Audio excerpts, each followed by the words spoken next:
هنتكلم عن العمل المسرحي الهام في تاريخ مصر، وهو عمل مجموعه من فرسان التاريخ وشبابها نافذه على تاريخ مصر. كل طالب عامل نافذه وهنقول عليها في المراحل التاريخيه الهامه.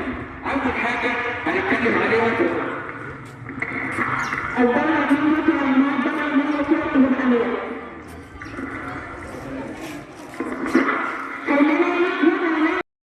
كده عرفنا نافذه هامه في تاريخ مصر وهي الدوله المملوكيه. ننتقل لمرحله هامه مهمه وهم العثمانيين. يعني العثمانيين قوائم لتسليم التعرض بالعثمانيين نسبة إلى مؤسس دولتهم عثمان ابن عفان. تمام عرفنا.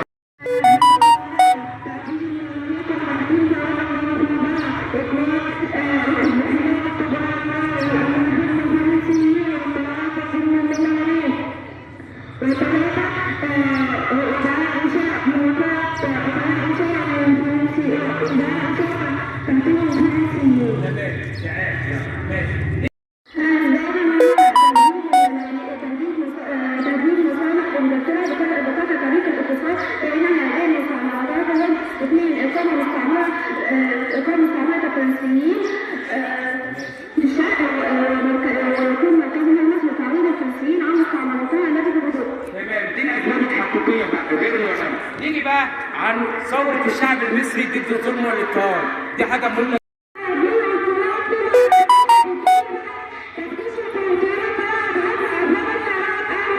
تمام شكرا. عرفنا ايه؟ الأسباب الثورة. نيجي بقى على دور الزعامة الوطنية في مصر، دورهم عظيم جدا في حماية أرض مصر. نيجي نتكلم على الزعيم عمر مكرم، اتفضل. أنا عمر مكرم بسبب الطريقة السريعة بدأت في إيران بالوقت عدم في الملعب. تمام شكرا. نيجي تاريخ مصر نهائيا بزعيم محمد علي صاحب النهضة الحديثة. مرورا بها بمراحل هامة في تاريخ مصر، والى لقاء آخر. نشكر الأستاذ نبيل أولاد وحيوان على المسرحية بتاعت جميع الناس.